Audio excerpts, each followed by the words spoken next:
शुभ प्रभात। आइए आज की इस ताजगी भरी सुबह की शुरुआत करते हैं मायापुरी से, यानी कि देवनगरी हरिद्वार से।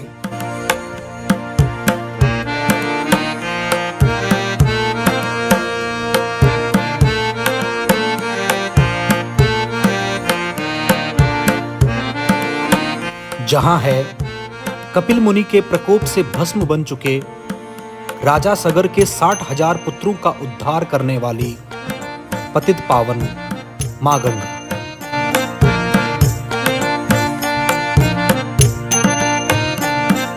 इसीलिए इस नगरी को गंगा द्वार या स्वर्ग द्वार भी कहा जाता है।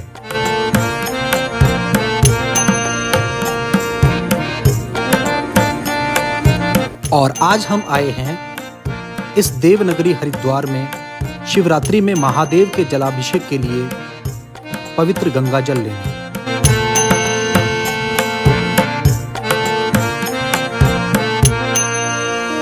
और उत्सुकता इतनी अधिक थी कि नहाने के बाद अपने शरीर को सुखाने के लिए तौलिया लाना ही भूल गए। तो सबसे पहले हमने वही खरीदा।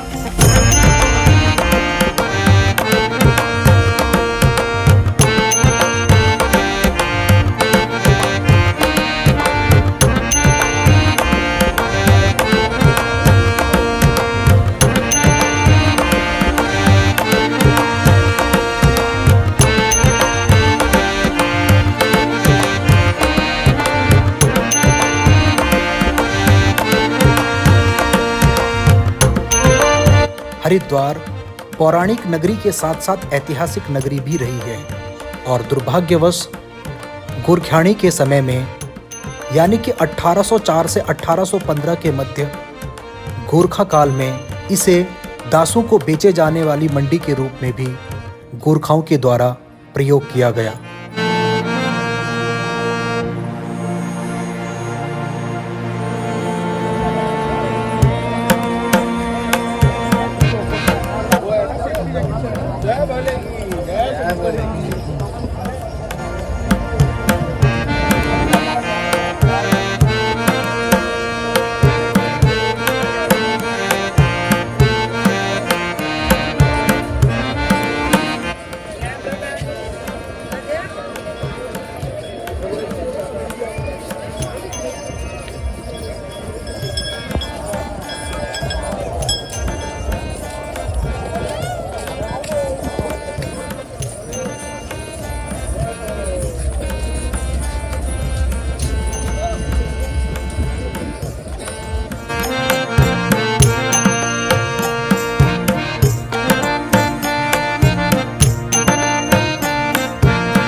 यहाँ आने के लिए हमारे मित्रों की उत्सुकता कुछ अधिक ही थी। ये लोग शायद तौलिया के अलावा कुछ और रखना भी भूल गए थे और इसीलिए उन आवश्यक वस्तुओं की खरीदारी करने के लिए हम इन सज्जन से मोल भाव करने लगे।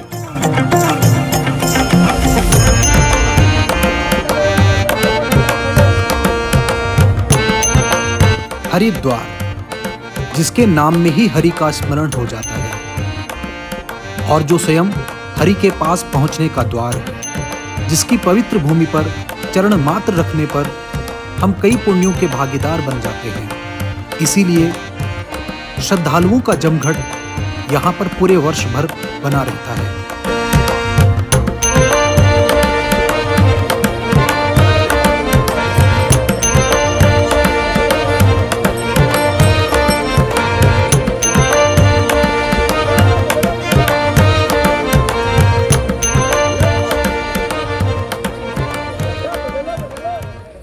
पूरे विश्व में मां गंगा का जल ही एकमात्र ऐसा जल है जिस पर कभी कीड़े नहीं पड़ते और पवित्रता इतनी कि 7 जन्मों के पापों को भी धो दे।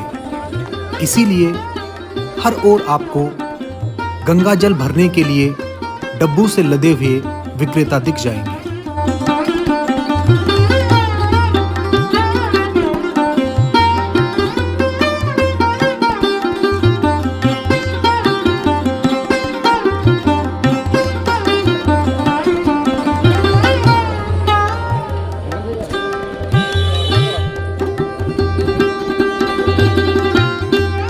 माँ गंगा का जल आप गंगा नदी में कहीं से भी भर सकते हैं, परंतु हर की पौड़ी का कुछ विशेष महत्व है।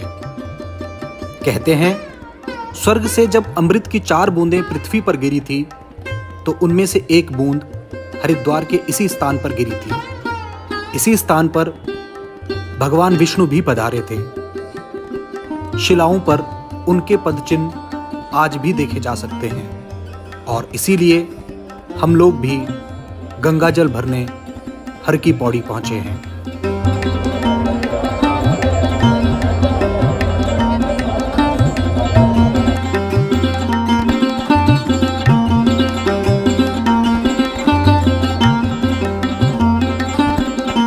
मां गंगा की महत्ता को अंग्रेजों ने भी स्वीकारा है और इसीलिए ब्रिटिश काल के दौरान उन्होंने यहाँ पर लगभग 60 सीढ़ियों का निर्माण किया।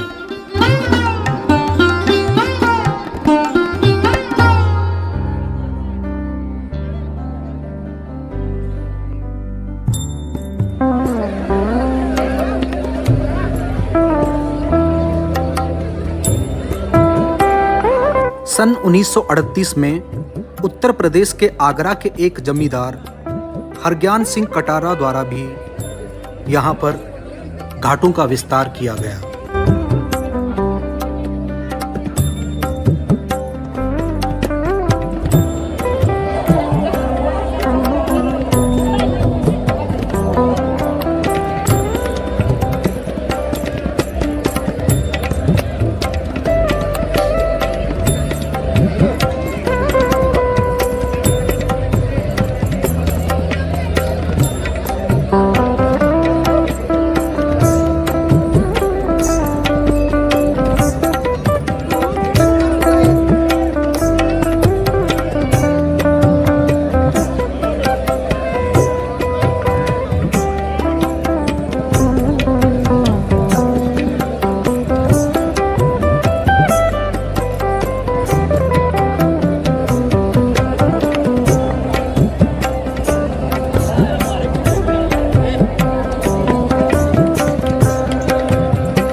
इस स्थान की दिव्यता को स्वीकारते हुए ब्रिटिश सरकार ने 1938 में सामने दिख रहे इस खूबसूरत घंटाघर का निर्माण किया।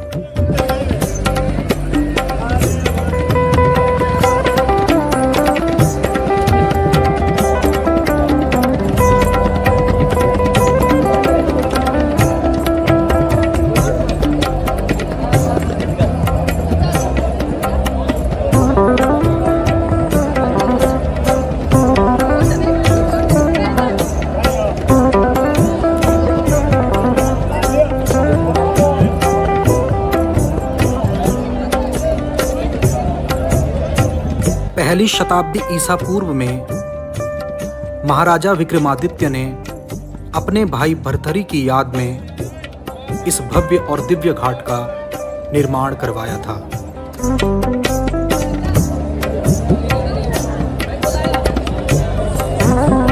यहाँ पर प्रत्येक श्रद्धालु मां गंगा का पवित्र जल भरकर अपने शुभ मंगल कार्यों में प्रयोग करने हेतु ले जाते हैं और साथ ही गंगा स्नान करने के पश्चात सूर्य और विभिन्न देवों को पवित्र जल अर्पित कर अपने द्वारा अनजाने में हुए पापों से मुक्ति की कामना करते हैं।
गंगा जल भर लिया है और अब हम निकल पड़े हैं अपनी यात्रा के अगले पड़ाव की ओर।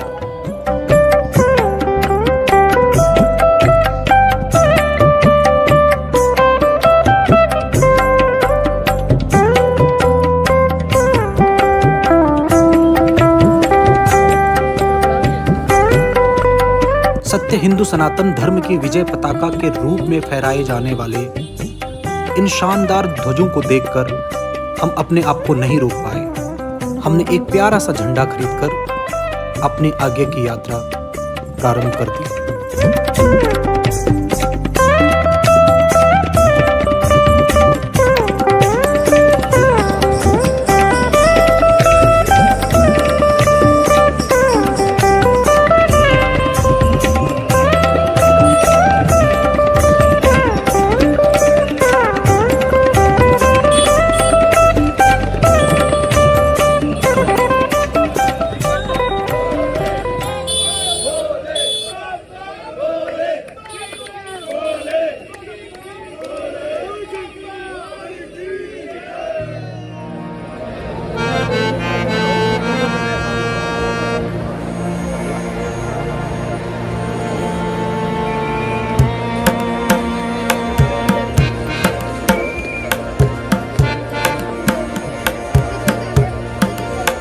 माँ गंगा की पवित्र जलधारा में अपने पितरों के नाम तर्पण देकर पितरों के नाम अपने बाल मुंडवाने का सबसे उपयुक्त स्थान यही समझा जाता है।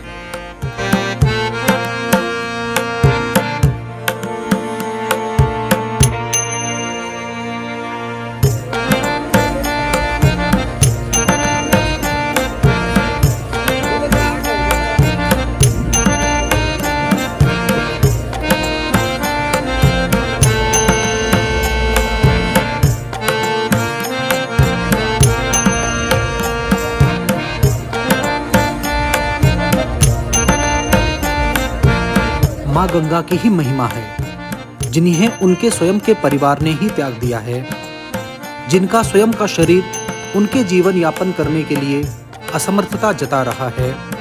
उन भूखे बेसहारा लोगों के पेट को भरने के लिए माँ गंगा और उनके श्रद्धालु सदैव तत्पर रहते हैं।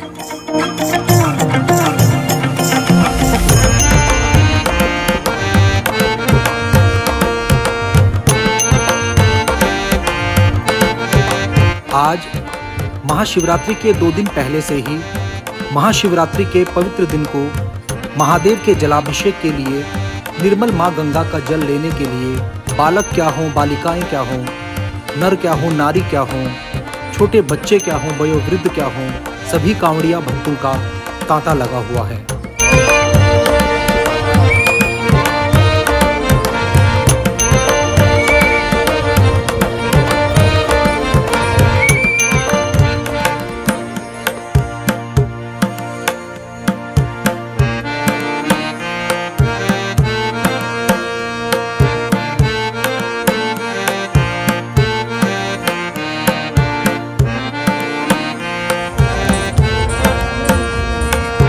आज की हमारी दूसरी मंजिल है हरिद्वार का कनखल प्रदेश, यानी कि प्रजापति दक्ष की राजधानी।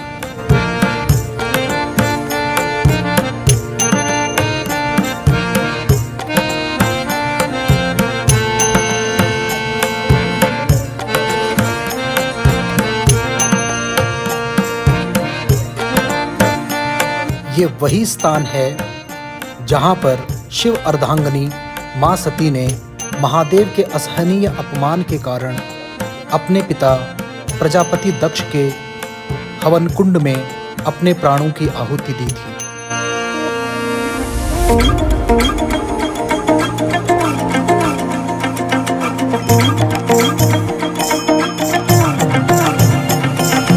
ये वही स्थान है जहां पर महादेव के क्रोध से जन्मे वीरभद्र के प्रकोप के भागी बने प्रजापति दक्ष।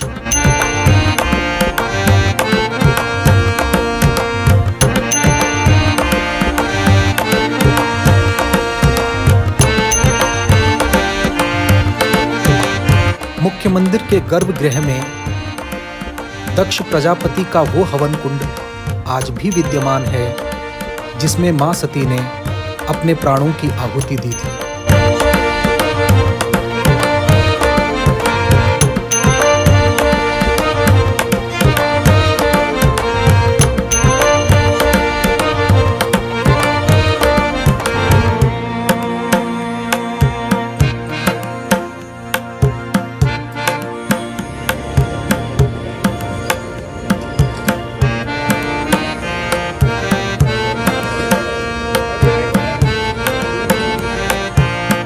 और अब हम पहुंच चुके हैं अपनी यात्रा के अंतिम पड़ाव में और आज का हमारा अंतिम कार्य है महाशिवरात्रि के दिन मंदिर को सजाने के लिए फूल ले जाने का।